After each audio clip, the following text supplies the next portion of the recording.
नमस्कार साथियों, स्वागत है आप सभी का आपके अपने चैनल ट्रेड सॉल्यूशन पर। दोस्तों, आज के सेशन में हम लोग बात करने वाले हैं कि हाई कोर्ट केस का क्या हुआ, कहां तक पहुंचा, इन सब के बारे में हम लोग डिटेल से इसी पर मुख्य रूप से हम लोग बात करने वाले हैं। लेकिन इससे पहले हम लोग बात करने वाले हैं, कुछ लोगों का बार बार आपको कमेंट आ रहा है कि सर NIOS DLED जो कि 18 महीने का हुआ था उसके बारे में क्या होगा, क्या इसमें आपको शामिल होगा? क्योंकि आपको यहाँ पर दिया गया है कि आपको 2 वर्ष का डिप्लोमा कोर्स होना चाहिए, तो क्या आपको इसमें जो नोटिफिकेशन आया है ये आपको इसमें शामिल होगा या फिर नहीं होगा, उसके बारे में हम लोग बात करने वाले हैं। तो निश्चित रूप से आपको इसमें शामिल होने वाला है। क्यों शामिल होने वाला है, तो चलिए हम लोग नोटिफिकेशन को देखते हैं और इसे हम लोग पढ़ते हैं। इसमें क्या लिखा हुआ है, यहाँ पर ध्यान दीजिए। लिखा हुआ है कि विद्यालय अध्यापक मूल कोटि कक्षा 1 से 5 पद नियुक्ति हेतु शैक्षणिक एवं प्रशैक्षणिक योग्यता क्या होनी चाहिए, इसके बारे में आपको बताया गया है। यहाँ पर आपको बताया गया है कि न्यूनतम आपको 50% अंकों के साथ उच्चतर माध्यमिक अथवा इसके समकक्ष, ठीक है ना, तथा प्रारंभिक शिक्षा शास्त्र में द्विवर्षीय डिप्लोमा आपको होना चाहिए। 2 वर्ष का आपको डिप्लोमा होना चाहिए। और यहाँ पर समकक्ष अर्थात यहाँ पर आपको +2 का आपको है वो भी आपको वैलिड होने वाला है, और उसके समकक्ष जो भी आपके पास डिग्री है वो भी आपको यहाँ पर वैलिड होने वाले हैं। तो यहाँ पर 2 वर्षीय डिप्लोमा के बारे में बात किया गया है, चाहे वो किसी भी आपको नाम से जाना जाता हो, बशर्ते वो आपको सरकारी होना चाहिए, उसके बारे में आपको बात कहा गया है। सरकारी अर्थात NCTE के द्वारा आपको यहाँ पर मान्यता प्राप्त होना चाहिए संस्था, उसके बारे में आपको यहाँ पर बात किया गया है। तो आपका तो 2 वर्ष का डिप्लोमा है ही नहीं, आप तो 18 मंथ का किए हुए हैं NIOS के थ्रू, ठीक है ना। ये तो बातें तो आप सभी जानते हैं। तो क्या इसमें आपको ये शामिल होने वाले हैं, इसी के बारे में हम लोग बात करने वाले हैं। तो हम लोग बात कर लेते हैं। देखिए यहाँ पर परंतु में क्या लिखा हुआ है, इसके बारे में ध्यान दीजिएगा। यहाँ पर आपको क्या लिखा हुआ है, लिखा हुआ है कि जिसने NCTE द्वारा मान्यता प्राप्त संस्था से शिक्षा स्नातक की उपाधि प्राप्त की है, उसे कक्षा 1 से 5 तक पढ़ाने के लिए विद्यालय अध्यापक के रूप में नियुक्त किया जा सकेगा।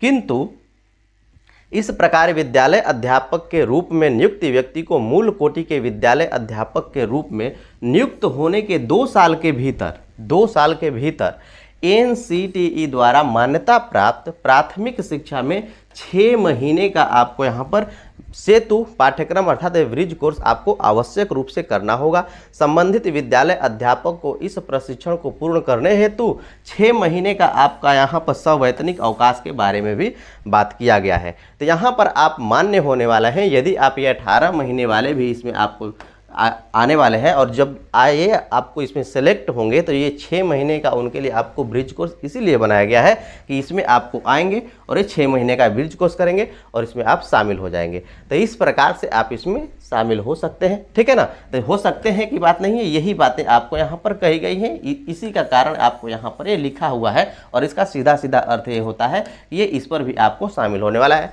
ये 18 महीने का कोर्स उन्होंने किया है, 6 महीना और भी इसमें आकर के शामिल हो जाएगा, तो इनका भी आपको 2 वर्ष का आपको डिप्लोमा हो जाने वाला है। तो इस प्रकार से ये भी आपको वैलिड है, आप चिंतित नहीं कीजिए, इसमें आप वैलिड है। अब हम लोग बात कर लेते हैं वो लोग जो कि यहाँ पर केस का समर्थन करते हैं, उनके बारे में बात कर लेते हैं कि आपका केस का क्या हुआ, कहाँ तक पहुँचा और क्या नहीं हुआ। तो चलिए हम लोग उस पर चलते हैं। अब चलिए हम लोग बात कर लेते हैं कि पटना हाई कोर्ट में कल केस का क्या हुआ, ठीक है ना। जैसा कि आपको पता होगा कि केस आपको दायर हो चुका है, और बहुत सारे लोगों ने आपको केस करने का काम किया है, और भी आपको केस होना है। क्यों केस होना है, इसके बारे में हम लोग बात करने वाले हैं। तो यहाँ पर आपको एडवोकेट हैं रितिका रानी के द्वारा आपको यहाँ पर केस दायर किया गया है, और इसमें आपको याचिकाकर्ता हैं मिकुपाल जी, और उनके आपको कुछ साथी हैं, ठीक है ना। तो यहाँ पर सबका अपना अपना अलग अलग मुद्दा है, अलग अलग मुद्दे पर आपको केस हो रहा है, जो कि आपको यहाँ पर जायज़ नहीं है। एक ही केस होना चाहिए था, और आपको यहाँ पर नियमावली पर होना चाहिए था, क्योंकि यहाँ पे यदि नियमावली पर आपको केस होता है तो नियमावली पर केस होना भी आपको उचित है, और वही आपको सबसे कारगर होने वाला है। यदि नियमावली पर केस होता है तो सारे का सारा यहाँ पर जो भी आपको कांटा है बाहर हो जाने वाला है। यदि इन पर आपको केस होता है तो हो सकता है कि सरकार इधर उधर करके आपको बच करके निकल जाए, लेकिन आपको नियमावली को क्यों टारगेट किया जा सकता है उसके बारे में भी हम लोग बात कर रहे हैं, क्योंकि आपको नियमावली में बहुत सारी कमियां हैं, उसके बारे में बात करने वाले हैं, ठीक है ना। नियमावली में क्यों कमियां हैं, कमियां ये हैं कि आपको पहले का जो भी आपको नियमावली है उसको निरस्त किए बिना ही आप नई नियमावली को आप ला दे रहे हैं। ऐसा आपको कोई प्रावधान ही नहीं है। पहले नए जो पुरानी नियमावली है उसको आप निरस्त कीजिए, बिल्कुल आपको उसे कार्य से बाहर कीजिए, उसके बाद आप नई नियमावली ला सकते हैं। लेकिन ऐसा आपको यहाँ पर कुछ भी नहीं किया गया है। पुरानी नियमावली को बिना निरस्त किए हुए आपको यहाँ पर नई नियमावली को ला दिया गया है। तो इस पर आपको केस होना चाहिए था, और ये आपको 100% इसमें आपको जीत मिलने वाली थी। हम लोग आगे ही बात करने वाले हैं कि और भी आपको संगठन केस करने वाले हैं। अब जो केस होने वाला है आपको नियमावली पर होने वाला है। इसके लिए कौन आगे आने वाले हैं उसके बारे में हम लोग बात करने वाले हैं। आप लोगों का सवाल था कि सर केस कौन सा संगठन कर रहा है, इसके बारे में बात हम लोग करने वाले हैं। तो यहाँ पर हम लोग बात कर लेते हैं इसके बारे में भी। तो मैंने आपको बताया था कि मीकू पाल जी नोटिफिकेशन के बाद निश्चित रूप से आपको केस करने वाला है, और नोटिफिकेशन आया और केस मैंने आपको बताया भी कि केस आपको हो चुका है। अब हम लोग बात कर रहे थे कि कौन से संगठन आपको इसमें केस करने वाले हैं। तो मैंने आपको बताया था कि बिहार प्रारंभिक युवा शिक्षक संघ की तरफ से कुमार सत्यम जी आपको इसमें केस करने वाले हैं, और ये जो आपको केस होने वाला है YV गिरी जी के द्वारा होने वाला है। और ये जो आपको इसमें आपको एडवोकेट हैं, सीनियर एडवोकेट हैं, और ये आपको काफ़ी जो आपको हैं महंगे एडवोकेट हैं, काफ़ी महंगे एडवोकेट हैं। इनके बारे में मैं बताऊंगी इनका आपको फी कितना है, तो आप अंत तक जरूर बने रहिएगा। हम लोग बात करने वाले हैं, कुछ लोगों का सवाल है कि सर आप सिर्फ वीडियो बनाते हैं, केस नहीं करते, ठीक है ना। तो केस तो आपको मैंने बताया भी था कि केस आपको होने वाला है और निश्चित रूप से हुआ, और भी आपको केस होंगे। जो आपको नियोजित शिक्षक है वो अपना अलग केस कर रहे हैं, जो 6 से 8 वालों का ये आपका केस है, और 6 से 8 वाले अलग केस कर रहे हैं। लेकिन केस इसमें वास्तव में होना चाहिए था नियमावली पर, क्योंकि नियमावली ही गलत है, ठीक है ना, उस पर केस होना चाहिए था। अब उसकी बारी है, वो आपको केस कब होगी उसके बारे में हम लोग बात करने वाले हैं। इसका कारण है अभी तक पेटिशनर कितने हुए ताकि केस किया जा सके। तो दोस्तों मैं आपको बता दूं कि अभी तक आपको यहाँ पर पेटिशनर ही नहीं मिले हैं। और जो कुमार सत्यम जी का हम बात करें यूट्यूब चैनल, तो आपको लगभग आपको 7 दिन के लिए सस्पेंड कर दिया गया है यूट्यूब की तरफ से। तो वहाँ पर वो आपको कोई अपडेट नहीं कर पा रहे हैं, लेकिन उनका एक अल्टरनेट और भी चैनल है, आप जा करके उस चैनल को देख सकते हैं और उनसे आप जुड़ सकते हैं, ठीक है ना। आप उनके बारे में जानते भी होंगे। और ये आपको इन्हीं के द्वारा कहना है कि हमने बहुत दिनों तक संघर्ष किया है, 4 सालों तक आप लोगों का साथ दिया है, 6 से 8 का साथ दिया है, बीएड का साथ दिया है। तो इसमें भी आपको निश्चित रूप से साथ देने वाला हूं। लेकिन आपको यहाँ पर उनका जो यूट्यूब चैनल है आपको सस्पेंड कर दिया गया है, तो वहाँ पर जा कर के आप उन्हें सपोर्ट कर सकते हैं। तो जरूर आप सपोर्ट कीजिएगा। हम लोग आगे बात करने वाले हैं। आप भी जानते हैं कि नियमावली क्यों रद्द होगी और प्रधान शिक्षक की नियमावली क्यों रद्द हुई थी, ठीक है ना। यहाँ पर हम लोग बात करने वाले हैं प्रधान शिक्षक की आपको जो नियमावली थी वो भी आपको रद्द हुई थी इन्हीं सभी कारणों के कारण। तो उसी प्रकार आपको ये जो नियमावली है ये भी आपको रद्द होनी है। जब नियमावली ही रद्द हो जाएगी तो निश्चित रूप से आपको सारा का सारा आपको प्रॉब्लम ही हट जाने वाला है। यहाँ पर सरकार का कहना है कि हम यहाँ पर स्किल्ड शिक्षक को लेने वाले हैं। अब इससे पहले स्किल्ड वाला दिमाग कहाँ था? 2006 से 2019 तक उन्होंने तो बहाली लिया ही, तो वहाँ स्किल्ड वाला दिमाग कहाँ था? काम नहीं कर रहा था उस समय। और हम बात करें तो इसमें उन्होंने उस समय कहा था कि हम वेतन अच्छे नहीं, वेतन वाला मामला भी आपको गया था कोर्ट में, और वहाँ पर कहा था कि हम बीमारू राज्य है, बहुत ही कमज़ोर है, हमारे पास पैसे नहीं, हमें वेतन इतना कहाँ से देंगे, और कहा था कि हम नियोजित शिक्षकों की ही बहाल करेंगे। तो उस स्तर पर भी आपको यहाँ पर नियमावली है आपको चैलेंज होने वाली है। और अब बात करें तो अब कौन सा ऐसा रॉकेट साइंस लगाई है सरकार की, इनके पास बहुत सारा पैसा हो गया है और बहुत बढ़िया वेतनमान देंगे। और वेतनमान जो दे रहे हैं ये भी आपको बहुत ही कम होने वाला है, जैसा कि आपको पता ही है अन्य राज्यों की अपेक्षा ये यहाँ पर भी आपको वेतनमान काफ़ी कम होने वाला है। यहाँ पर सबसे बड़ी समस्या है पेपर 2 पास का क्या होगा। तो वही बात है, उसी के लिए आपको यहाँ पर केस हुआ है। जो आपको यहाँ पर बात करें, जो मीकू पाल जी और उनके जो आपको साथी हैं जो आपको केस किए हैं, तो उसमें आपको पेपर 2 के लिए वास्तव में आपको केस हुआ है। लेकिन यहाँ पर जो केस होना चाहिए तो निश्चित रूप से आपके लिए होना चाहिए था नियमावली को रद्द करने के लिए, क्योंकि यदि आप नियमावली को रद्द करते हैं तो सारा का सारा सिस्टम ही आपको जो पहली वाली प्रक्रिया थी उससे होने वाली हो जाएगी, और आपको उसमें आपको सफलता मिलने के भी चांसेस बहुत ज़्यादा है। और यहाँ पर यदि हम 6 to 8 के बारे में बात करें दोस्तों ना, तो 6 to 8 में आपको वैकेंसी अभी 5 साल तक नहीं आने वाली है, ठीक है ना। इसमें आपको अगले 5 साल तक आपको नहीं आने वाली है। पंचवर्षीय योजना है। इस पंचवर्षीय योजना में आपको यदि आई है वैकेंसी, तो आपको इसमें जितना आई है उतना ही आने वाली है। 6 से 8 में यदि हम बात करें तो इसमें तो आपको पता है कि 0 वैकेंसी है। और ये जो आपको वैकेंसी आएगी ये आपको बात समझिए कि अगले आपको 5 वर्ष में ही आ सकती है, इससे पहले तक कोई चांस ही नहीं है। जैसा कि आपको पता है कि इसमें आपको 0 रिक्तियाँ हैं, तो 0 रिक्तियाँ ही रहने वाली हैं, ठीक है ना।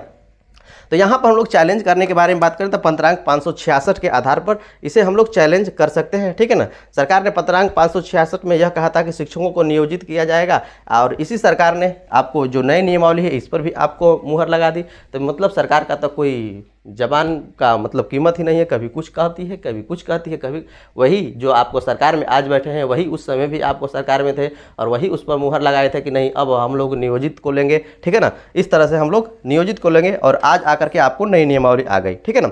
यहाँ पर हम लोग अब बात कर लेते हैं कि इसमें पेटिशनर कौन बनेंगे और पेटिशनर बनना क्यों जरूरी है इसके बारे में। तो निश्चित रूप से दोस्तों यदि आपको इसमें सफलता चाहिए तो अधिक से अधिक संख्या में आप पेटिशनर बनिए। यहाँ पर अभी तक पेटिशनर की ही कमी है कि अभी ये 2-4 दिन आपको लेट हो गया है, ठीक है ना, आप पेटिशनर बनिए, क्योंकि अभी तक जो पेटिशनर की संख्या के बारे में बात करें तो मात्र अभी तक आपको पेटिशनर 15 की संख्या में है। तो आप जरूर पेटिशनर बनिए, और पेटिशनर बनने के लिए आपको व्हाट्सअप नंबर इससे आप जरूर जुड़िए, ठीक है ना, जो आपको 9546930551, ठीक है ना, इससे आप जरूर जुड़िए। और यहाँ पर आपको ये कुमार सत्यम जी का व्हाट्सअप है और यहाँ से आप जुड़ सकते हैं। और यहाँ पर आपको जुड़िएगा तो आपको यहाँ पर इसमें पेटिशनर बनने के लिए क्या चाहिए उसके लिए आपको डिटेल भी मिलेगी। और उसके लिए यहाँ पर आप अपना भेज भी सकते हैं, क्या भेज सकते हैं, आधार कार्ड की फ़ोटो को भी भेज सकते हैं, और जो भी सीटेट वगैरह है पेपर टू को तो इसमें रखना ही पड़ेगा। कोई भी आपको यहाँ पर नियमावली के बारे में बात करें तो पेपर 2 को इसमें भी शामिल करना पड़ेगा। तो पेपर 2 वाले, पेपर 1 वाले जो भी आपके पास सर्टिफिकेट है उसको आप शामिल करें। खासकर आप पेपर 2 का सर्टिफिकेट, पेपर 1 पेपर 2 दोनों क्वालिफाई होंगे तो एक ही आपका होता है सर्टिफिकेट, तो उसे आप उसका फोटोकॉपी जरूर आप यहाँ पर व्हाट्सएप पर सेंड कीजिए।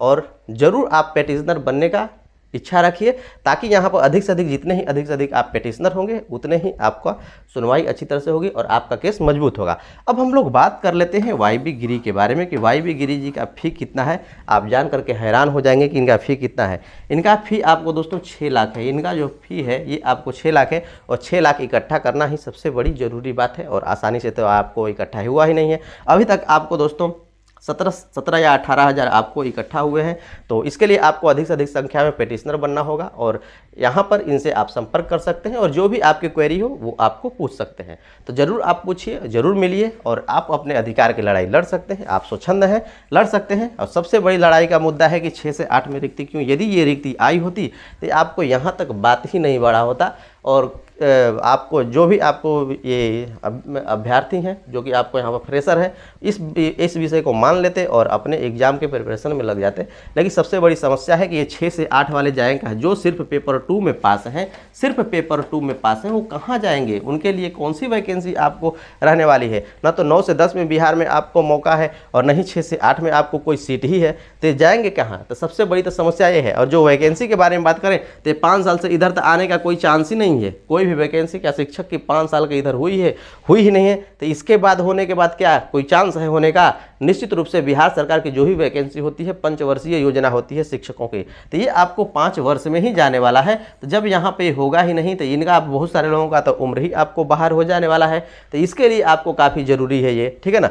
कुछ लोग काफ़ी सेल्फिश हैं, जो कि आपको यहाँ बात किया जाए कि 1 to 5 के लिए, तो यदि आपको पेपर 2 नहीं होता है तो 1 to 5 पर भी उतना ही गाज गिरने वाला है। क्योंकि जो पेपर 2 है, यदि मान लीजिए कि पेपर 1 भी आपको क्वालिफाई है तो कहाँ जाएंगे? बीएड तो इसमें वैलिड है ही, तो कहाँ जाएंगे? आपको 1 से 5 में ही जाएंगे। तो कंपटीशन बढ़ाएंगे तो ऑलरेडी सीट ही आपका कम है। अब जब आपका सीट कम है उसमें आपको नियोजित भी आने वाले हैं। सबसे बड़ी समस्या तो ये भी है कि एक ही सीट के लिए आपको नियोजित को भी इसी में आपको लाया गया है, और जो फ्रेशर कैंडिडेट है वो भी आपको इसी में आने वाले हैं। तो इसके लिए भी आपको यहाँ पर है, ठीक है ना, जो नियोजित है वो भी आपको पता है कि आपको केस किए हुए हैं, ठीक है ना। उनको चाहिए डायरेक्ट आपको राज्यकर्मी का दर्जा चाहिए, उनके एक्सपीरियंस के आधार पर कि उन्होंने 5 साल 7 साल जो भी आपको काम किया है, अब उन्हें राज्यकर्मी का दर्जा दे दिया जाए। तो सबका अपना अलग अलग यहाँ पर मांग है। तो इस अनुसार से यहाँ पर आपको केस हुए हैं, नियोजित भी किए हैं, और यहाँ पर हम लोग बात करें फ्रेशर कैंडिडेट, उन्होंने भी किया है, और भी आपको केस होने वाले हैं।